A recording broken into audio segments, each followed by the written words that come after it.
Maharashtra today 24 news, सत्य परिस्थितीचा सविस्तर आढावा। कारण नसताना मित्राकडून मित्रावर खुनी हल्ला, दारूच्या नशेत भयानक कांड।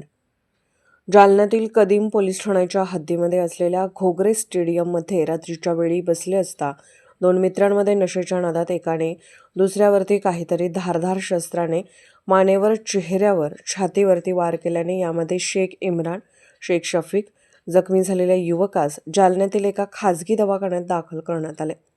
मात्र यावेळी पुढील उपचारासाठी छत्रपती संभाजीनगर या ठिकाणी त्यांना पुढील उपचारासाठी पाठवण्यात आले असून या प्रकरणी हल्ला करणाऱ्या विधी संघर्ष बालकास पोलिसांनी ताब्यात घेतले असून कदीम पोलीस ठाण्यात गुन्हा दाखल करण्यात आला असून पुढील तपास पोलीस करत आहेत। चाकू हल्ला झालाय, काय घटना आहे नेमकी? काल रात्री 10 वाजेच्या सुमारास शेख इम्रान शेख शफीक वय 21 वर्ष हा कल्याणराव घोगरे स्टेडियमवर बसलेला होता। त्याच्यासोबत त्याचा मित्र देखील होता। त्यांचे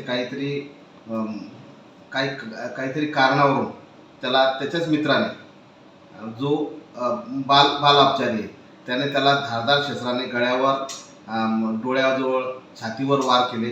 त्याची त्याची स्थिती गंभीर असल्यामुळे त्याला संभाजीनगर येथे घाटी हॉस्पिटलला ॲडमिट केलेलं आहे। त्या संदर्भाने आम्ही भारतीय न्याय संहिता कलम 109(1) प्रमाणे गुन्हा दाखल केलेला आहे। बाल अपचारीला ताब्यात घेतलेला आहे। पुढील कार्यवाही करत आहोत।